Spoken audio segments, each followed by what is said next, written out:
6ನೇ ತರಗತಿ ಕನ್ನಡ ಗದ್ಯಭಾಗ 6 ಸಿದ್ಧಾರೂಢರ ಜಾತ್ರೆ ಪ್ರಶ್ನೋತ್ತರಗಳು. ಪದಗಳ ಅರ್ಥ ಬರೆಯಿರಿ. 1. ಹಿರೇಮಣಿ ನಾಯಕ ಮುಂದಾಳು. 2. ಕರ್ಮಭೂಮಿ ಕಾರ್ಯಕ್ಷೇತ್ರ. 3. ಪತಾಕೆ ಧ್ವಜ ಬಾವುಟ. 4. ಜನಸ್ತೋಮ ಜನ ಸಮೂಹ ಜನರ ಗುಂಪು. ಕೆಳಗಿನ ವಾಕ್ಯಗಳನ್ನು ಸರಿಪಡಿಸಿ ಬರೆಯಿರಿ. 1.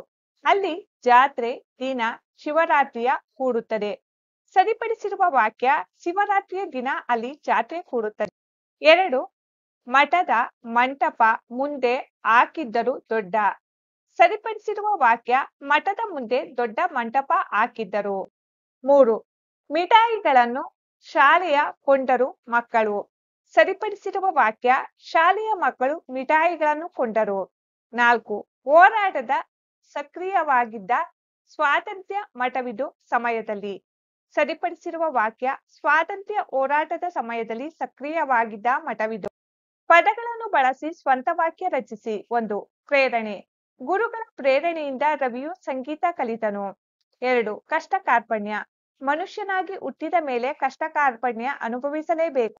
3. ಹುರುಪು ಕಬಡ್ಡಿ ಆಡುವಾಗ ನಾನು ಹುರುಪಿನಿಂದ ಆಡುತ್ತೇನೆ. 4. ಸ್ವಯಂ ಸೇವಕ ಜಾತ್ರೆಯಲ್ಲಿ ಜನರಿಗೆ ಸಹಾಯ ಕಲ್ಪಿಸಲು ಕಾಲೇಜಿನ ವಿದ್ಯಾರ್ಥಿಗಳು ಸ್ವಯಂ ಸೇವಕರಾಗಿದ್ದರು. ಕೆಳಗಿನ ಪ್ರಶ್ನೆಗಳಿಗೆ ಒಂದು ವಾಕ್ಯದಲ್ಲಿ ಉತ್ತರಿಸಿ. ಪ್ರಶ್ನೆ 1. ಸಿದ್ಧಾರೂಢರ ಮಠವು ಯಾವ ಜಿಲ್ಲೆಯಲ್ಲಿ ಇದೆ? ಉತ್ತರ: ಸಿದ್ಧಾರೂಢರ ಮಠವು ಧಾರವಾಡ ಜಿಲ್ಲೆಯಲ್ಲಿದೆ. ಪ್ರಶ್ನೆ 2. ಶಾಲೆಯ ಮಕ್ಕಳಿಗೆ ದಾರಿಯಲ್ಲಿ ದಣಿವು ಏಕೆ ಆಗಲಿಲ್ಲ? ಉತ್ತರ: ಹಲವು ಚರ್ಚೆ ಸಂವಾದಗಳು ದಾರಿಯುದ್ದಕ್ಕೂ ನಡೆದಿದ್ದರಿಂದ ಶಾಲೆಯ ಮಕ್ಕಳಿಗೆ ದಣಿವು ಆಗಲಿಲ್ಲ. ಪ್ರಶ್ನೆ ಸಂಖ್ಯೆ 3. ಸಿದ್ಧಾರೂಢ ಸ್ವಾಮಿಗಳು ಮೂಲತಃ ಯಾವ ಊರಿನವರು? ಉತ್ತರ: ಸಿದ್ಧಾರೂಢ ಸ್ವಾಮಿಗಳು ಮೂಲತಃ ಬೀದರ್ ಜಿಲ್ಲೆಯ ಚಳಕಾಪುರದವರು. ಪ್ರಶ್ನೆ 4. ಸ್ವಾಮಿಗಳು ಯಾವ ಮಂತ್ರವನ್ನು ಜಾತಿ ಭೇದವಿಲ್ಲದೆ ಎಲ್ಲರಿಗೂ ಬೋಧಿಸಿದರು? ಉತ್ತರ: ಓಂ ನಮಃ ಶಿವಾಯ ಎಂಬ ಮಂತ್ರವನ್ನು ಸ್ವಾಮಿಗಳು ಜಾತಿ ಭೇದವಿಲ್ಲದೆ ಎಲ್ಲರಿಗೂ ಬೋಧಿಸಿದರು.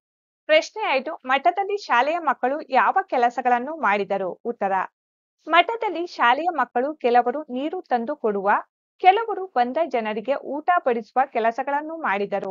ಪ್ರಶ್ನೆ 6. ಶಾಲಾ ಮಕ್ಕಳು ಯಾವ ಆಟಗಳನ್ನು ಆಡಿದರು? ಉತ್ತರ: ಶಾಲಾ ಮಕ್ಕಳು ತೊಟ್ಟಿಲು ಚೀಕ ಹಾಗೂ ಕುದುರೆ ಆನೆ ಒಂಟೆಗಳಿಂದ ಕೂಡಿದ ತಿರುಗು ಯಂತ್ರಗಳಲ್ಲಿ ಕುಳಿತು ಆಟವಾಡಿದರು.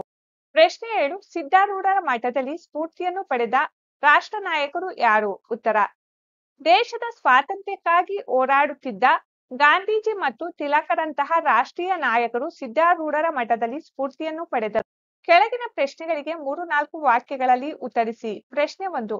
ಸಿದ್ಧಾರೂಢ ಸ್ವಾಮಿಗಳ ಜೀವನದ ಬಗ್ಗೆ ತಿಳಿಸಿರಿ. ಉತ್ತರ: ಸಿದ್ಧಾರೂಢರು ಬೀದರ್ ಜಿಲ್ಲೆಯ ಚಳಕಾಪುರದಲ್ಲಿ 1836ರಲ್ಲಿ ಜನಿಸಿದರು. ಚಿಕ್ಕಂದಿನಲ್ಲಿ ಐಹಿಕ ಸುಖ ಭೋಗಗಳಲ್ಲಿ ವಿರಕ್ತಿ ಬಂದು ಸನ್ಯಾಸವನ್ನು ಸ್ವೀಕಾರ ಮಾಡಿದರು. ಮನೆ ಬಿಟ್ಟು ಸಂಚಾರಿಯಾಗಿ ಊರಿಂದ ಊರಿಗೆ ಸಂಚರಿಸುತ್ತಾ ತಮ್ಮ 41ನೇ ವಯಸ್ಸಿನಲ್ಲಿ ಹುಬ್ಬಳ್ಳಿಯಲ್ಲಿ ಬಂದು ನೆಲೆ ನಿಂತು ಅನೇಕ ಮಹಾನ್ ವ್ಯಕ್ತಿಗಳಿಗೆ ಸ್ಫೂರ್ತಿಯಾದರು. ನಂಬಿ ಬಂದವರಿಗೆ ಅಭಯ ನೀಡಿದರು. ಪ್ರಶ್ನೆ ಸಂಖ್ಯೆ 2. ಮಠವು ಸಮಾಜದಲ್ಲಿ ಹೇಗೆ ದಾರಿದೀಪವಾಗಿದೆ? ಉತ್ತರ: ಮಠವು ಸಮಾಜದಲ್ಲಿ ಬಡಬಗ್ಗರಿಗೆ ಧನ ಸಹಾಯ ಮಾಡಬಹುದು, ವಿದ್ಯಾರ್ಥಿಗಳಿಗೆ ಊಟ ವಸತಿ ನೀಡಬಹುದು, ದಿಕ್ಕು ತೋಚದವರಿಗೆ ಮಾನಸಿಕ ನೆಮ್ಮದಿ ನೀಡುವ ಉಪದೇಶ ಮಾಡಬಹುದು, ಧಾರ್ಮಿಕ ಕಾರ್ಯಕ್ರಮಗಳನ್ನು ನಡೆಸಬಹುದು, ಮಹಾಕಾವ್ಯಗಳನ್ನು ಪುರಾಣಗಳನ್ನು ಜನರಿಗೆ ತಲುಪಿಸುವ ಕೆಲಸ ಮಾಡಬಹುದು. ಒಟ್ಟಾರೆಯಾಗಿ ಮಠ ಸಮಾಜದ ದಾರಿದೀಪವಾಗಿದೆ. ಪ್ರಶ್ನೆ 3. ಸಿದ್ಧಾರೂಢ ಜಾತ್ರೆಯ ತೇರೆಳೆಯುವ ಸಂದರ್ಭವನ್ನು ವರ್ಣಿಸಿ. ಉತ್ತರ: ಸಿದ್ಧಾರೂಢ ಜಾತ್ರೆಯ ತೇರು ಬಣ್ಣ ಬಣ್ಣದ ಅರಿವೆ ಸುತ್ತಿ ಪತಾಕೆಗಳನ್ನು ಹಚ್ಚಿ ಸಿಂಗರಿಸಿದ್ದರು. 4 ಗಂಟೆಗೆ ಜನರೆಲ್ಲ ಸಿದ್ಧಾರೂಢ ಜಾತ್ರೆಯ ತೇರು ನೋಡಲು ಸೇರಿದರು. ಕೆಲವರು ಗುಂಪು ಗುಂಪಾಗಿ ಅಲ್ಲಲ್ಲಿ ನಿಂತರು. ಕೆಲವರು ತೇರಿನ ಹಗ್ಗ ಹಿಡಿದು ಅದರ ಸಮೀಪ ನಿಂತರು. ಎಲ್ಲರೂ ಹರ ಹರ ಮಹಾದೇವ ಎಂದು ಭಕ್ತಿಯಿಂದ ಕೂಗುತ್ತಾ ಸಿದ್ಧಾರೂಢ ಜಾತ್ರೆಯ ತೇರನ್ನು ಎಳೆಯತೊಡಗಿದರು. ತೇರಿನ ಮೇಲೆ ಜನರು ಭಕ್ತಿಯಿಂದ ಬಾಳೆಹಣ್ಣು ಉತ್ತುತ್ತಿಗಳನ್ನು ಎಸೆಯತೊಡಗಿದರು. ಕೆಳಗಿನ ವಾಕ್ಯಗಳಲ್ಲಿ ಜೋಡಿ ನುಡಿಗಳನ್ನು ಗುರುತಿಸಿ ಬರೆಯಿರಿ. ವಾಕ್ಯ 1. ನಮ್ಮ ನೆರೆಯವರು ಬಹಳ ಒಳ್ಳೆಯವರು. ಈ ವಾಕ್ಯದ ಜೋಡು ನುಡಿ ನೆರೆಹೊರೆ. ವಾಕ್ಯ 2. ಅಮ್ಮ ರಾತ್ರಿ ಹಗಲು ಕೆಲಸ ಮಾಡುತ್ತಾಳೆ. ಈ ವಾಕ್ಯದ ಜೋಡಿ ನುಡಿ ರಾತ್ರಿ ಹಗಲು. 3. ನಾಟಕದಲ್ಲಿ ವಿಧ ವಿಧವಾದ ಉಡುಗೆ ತೊಡುಗೆ ಧರಿಸಿರುತ್ತಾರೆ. ಈ ವಾಕ್ಯದ ಜೋಡಿ ನುಡಿ ಉಡುಗೆ ತೊಡುಗೆ. ಸರಿ ಹೊಂದುವ ಬಿಡಿ ಪದಗಳನ್ನು ಸೇರಿಸಿ ಜೋಡು ನುಡಿಗಳನ್ನು ರಚಿಸಿ. ಸರಿ ಹೊಂದಿಸಿರುವ ಜೋಡು ನುಡಿಗಳು: ಆಟ ಪಾಠ, ತಿಂಡಿ ತೀರ್ಥ, ಹೊರಗೆ ಒಳಗೆ, ದಿಕ್ಕು ದೆಸೆ, ಅಕ್ಕ ಪಕ್ಕ, ಹಳ್ಳ ಕೊಳ್ಳ.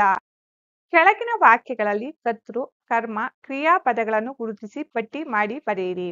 1. ಸರಸ್ವತಿ ಶಾಲೆಗೆ ಹೋಗುತ್ತಾಳೆ. ಕರ್ತೃ ಸರಸ್ವತಿ, ಕರ್ಮ ಶಾಲೆ, ಕ್ರಿಯಾಪದ ಹೋಗುತ್ತಾಳೆ. 2. ಮಹಮ್ಮದನು ಮನೆಗೆ ಬರುತ್ತಾನೆ. ಕರ್ತೃ ಮಹಮ್ಮದನು, ಕರ್ಮ ಮನೆಗೆ, ಕ್ರಿಯಾಪದ ಬರುತ್ತಾನೆ. 3. ಗಿಳಿಗಳು ಆಕಾಶದಲ್ಲಿ ಹಾರಾಡುತ್ತವೆ. ಕರ್ತೃ ಗಿಳಿಗಳು, ಕರ್ಮ ಆಕಾಶದಲ್ಲಿ, ಕ್ರಿಯಾಪದ ಹಾರಾಡುತ್ತವೆ. ಕರ್ತೃ ಕರ್ಮ ಕ್ರಿಯಾಪದಗಳನ್ನು ಸರಿಯಾಗಿ ಜೋಡಿಸಿ ವಾಕ್ಯಗಳನ್ನು ಬರೆಯಿರಿ. ಉದಾಹರಣೆಗೆ: ಎಳೆಯುತ್ತದೆ ಬಂಡಿಯನ್ನು ಎತ್ತು. ಸರಿಪಡಿಸಿರುವ ವಾಕ್ಯ: ಎತ್ತು ಬಂಡಿಯನ್ನು ಎಳೆಯುತ್ತದೆ. 1. ಬೀಳುತ್ತದೆ ಕಾಯಿ ಮರದಿಂದ. ಸರಿಪಡಿಸಿರುವ ವಾಕ್ಯ: ಕಾಯಿ ಮರದಿಂದ ಬೀಳುತ್ತದೆ. 2. ಅಹಿಂಸೆಯನ್ನು ಪ್ರತಿಪಾದಿಸಿದರು ಗಾಂಧೀಜಿ. ಸರಿಪಡಿಸಿರುವ ವಾಕ್ಯ: ಗಾಂಧೀಜಿ ಅಹಿಂಸೆಯನ್ನು ಪ್ರತಿಪಾದಿಸಿದರು. 3. ಉದಯಿಸುತ್ತಾನೆ ಸೂರ್ಯನು ಮುಂಜಾನೆ. ಸರಿಪಡಿಸಿರುವ ವಾಕ್ಯ: ಸೂರ್ಯನು ಮುಂಜಾನೆ ಉದಯಿಸುತ್ತಾನೆ.